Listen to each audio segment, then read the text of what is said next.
soft lapping of water is heard in these Indiana wetlands as wood ducks move slowly through the water. In other wetland areas, whooping cranes and endangered species can be seen as they get ready to migrate south for the winter. These are the sights and sounds that greeted the first Americans when Indiana was being settled and developed in the 18th and 19th centuries. Wildlife species in the hundreds of thousands migrated across this land, while others made it their home. Sadly, their numbers diminished as more and more wetlands were cleared and drained for farming over the years. Now those sounds are being heard again in ever-increasing numbers as the Natural Resources Conservation Service, working with soil and water conservation districts and private non-profit conservation groups, leads the effort to restore and improve wetlands. These wetlands are critical habitats for various wildlife and endangered species such as the crawfish frog, the copperbelly water snake, and migrating whooping cranes that use these sites each spring and fall. Jane Hardesty is the Indiana State Conservationist who leads the wetland restoration effort in Indiana. Well, I'm pleased to talk to you today about what I consider a very popular program as a result of the Farm Bill, and it's called the Wetland Reserve Program, or what we call WRP, and it's administered by the Natural Resources Conservation Service. I guess I look at it that WRP is kind of like the premier wetland restoration program of the whole nation. I think that the main goal of the program is trying to achieve the greatest wetland values and functions, at the same time trying to get the greatest wildlife habitat for the entire purpose of enhancing lands to incorporate not just the wetlands but full habitat. And the greatest thing about this program is that it's all voluntary. It's not a regulatory program. And what is really great about it is that our NRCS employees, working hand in hand with private landowners in providing technical assistance and financial assistance in looking at the long-term establishment of conservation practices and wildlife practices. Now, the easements that we buy on the WRP lands are permanent or long-term, and the greatest thing about this is that the landowners maintain full ownership of the property, and they also control the access to the land and how it's to be used. Of course, it needs to be within whatever the policy is of the WRP program. And I think that some of the greatest things and the benefits of the program is not only that it improves water quality, it recharges groundwater, it definitely protects and enhances habitat. You kind of look at wetlands as what we call the oasis of the landscape, because it is full of all kinds of life out there. We've been able to go anywhere from projects as small as 5 acres up to over 7,000 acre projects. We've got 3 projects in the state that has been a real challenge and some of the greatest wetland projects, I think, in the country. One of them right now is going on in southwest Indiana that we call the Goose Pond. Even though the project is only not even quite half done, we've been able to pull in migrating birds, shorebirds, particularly the sandhill cranes, that people in that area are very surprised about and are really excited about seeing the project finished. Another project that we have up in northwest Indiana called the Kankakee Sands has been in place for quite a few years, and we've been able to bring in over 20 species that's already on the state's list of threatened and endangered species. Along the Muscatatuck River in southeastern Indiana, 5,500 acres of wetlands have been restored to date. These restorations combine riverine and wetland habitat types to form a corridor of restoration. This corridor provides critical habitats for a wide variety of wildlife, including a number of threatened and endangered species. The river also serves as a migration path for migratory waterfowl in the spring and fall.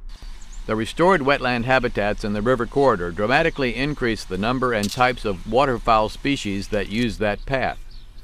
The same corridor effect is also being put into place on a larger scale along the Wabash River in western Indiana. The Wabash is a large river and is Indiana's longest river, 466 miles within the state. It drains the vast majority of the state. These river corridor wetlands are providing other important benefits to the environment. In addition to habitat, wetland restorations along the river system reduce downstream flooding and improve water quality by trapping and filtering out sediments and pollutants. Early on in the WRP program, we were involved in doing straight line dikes, fairly typical engineering type practices on our restoration work, and that included low level dams that had narrow top widths and fairly steep slopes. What we're doing now is that we're trying to be more creative in our restoration activities to provide a greater diversity of water levels and times of the year that a particular restored area would have water on it. So we're trying to mimic what the land would have been like pre-agriculture rather than just a straight box type restoration activity. The main thing that I've noticed on the wetland restorations has been that if we can restore the site, we'll get a tremendous response from wetland species, and that will be a variety of species, migratory waterfowl, neotropical migrants or songbirds, amphibians and reptiles, fur bearers such as the river otter, those type things. A variety of species have used or responded to our sites. Neotropical migrants such as warblers, thrushes, those type things. Wading birds, great blue herons, great egrets, green herons, those type species. Sandhill cranes, whooping cranes, which are a fairly listed species. On amphibians and reptiles, we've had a response by a number of amphibian species. The crawfish frog, which is a state endangered species, and the copperbelly water snake, which is a fairly listed species, have been observed on our sites quite regularly. We've had a variety of wetland habitat types that we're involved in doing our restorations. In the southeastern portion of the state, we're doing bottomland hardwood forest type activities. We're trying to replicate old river sloughs and oxbows in our restoration. Up in the northeastern portion, we do prairie pothole type restorations. On to the west, we'll do more things with the big rivers systems, and we have interaction between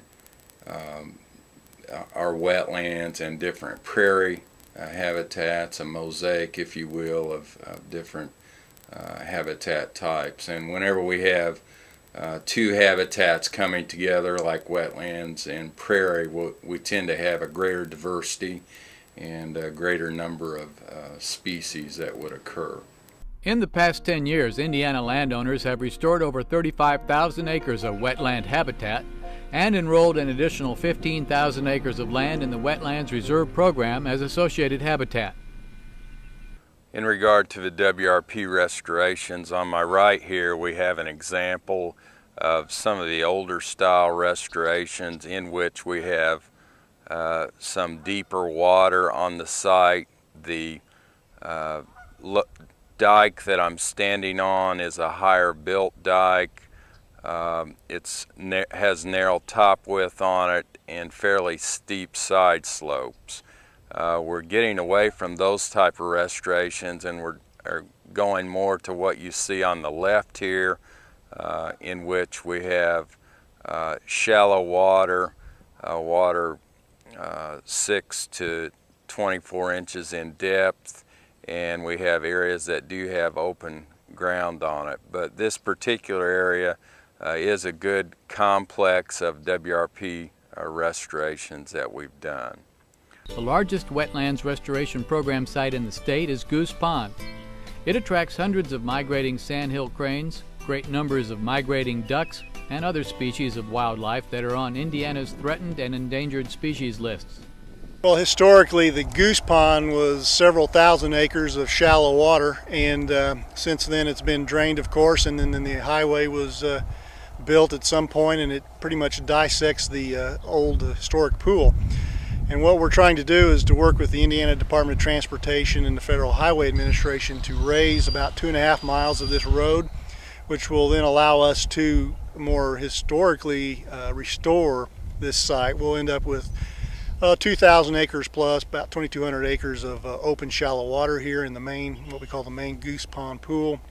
And then it will function simultaneously with the water on the other side of the highway, and pretty much as best we can restore historically what was on this site. This is the main pool of the Goose Pond. This area over here has approximately 5,938 acres. What we're looking at here back behind us is the main basin, or historically what was here before the road was put in the buildings.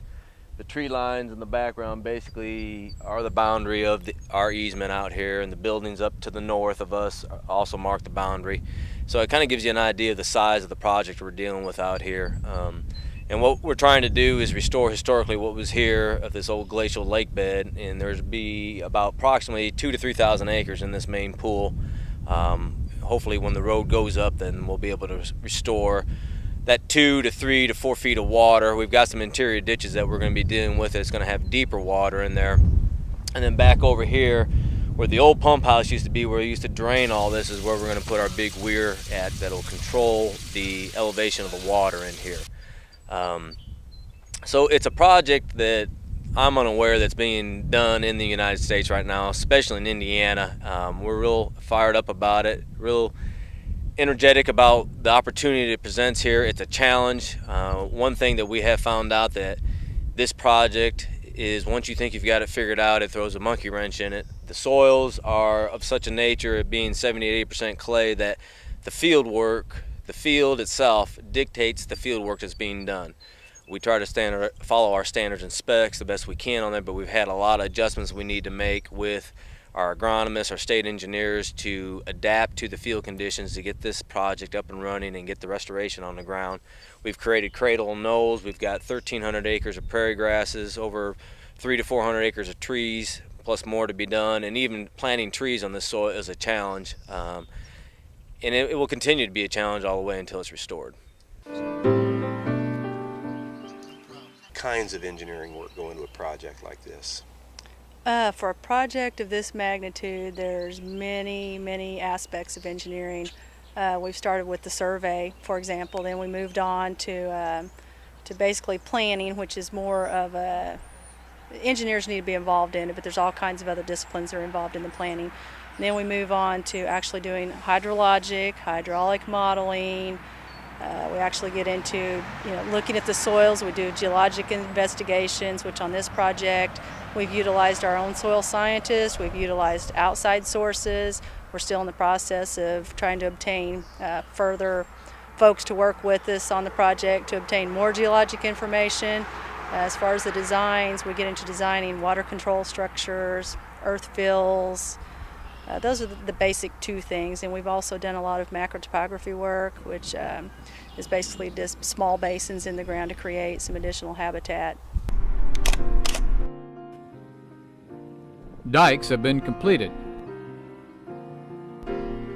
Goose Pond main pool is progressing. Highway is being redesigned. In southeastern Indiana, along the Muscatatuck River, this corridor of restoration along the river is greatly enhancing the river habitat. Bald eagles are seen there now. Flocks of great blue herons, egrets, shorebirds, and migrating waterfowl are seen there now also. Bob Tatlock is one of the owners participating in the Wetlands Reserve program. Well, one thing, it's flooding so much in this area anymore, and treetops in the creek and everything, and I can't get a crop out of it. And I worked for an electric company in Fort Wayne, Indiana, about 30 years ago. And he told me, he said, one of these days, Bob, he said, there wouldn't be nothing but floods down your area. And I said, why? He says, on account of all the concrete and buildings being built, all that water's got to come your way. And it's coming true, It's just worse every year, so I can't farm it. And so, well, I have some fish and wildlife in it. Landowners are increasingly interested in the Wetlands Reserve program in Indiana, and wildlife species are proving that if you build it, they will come.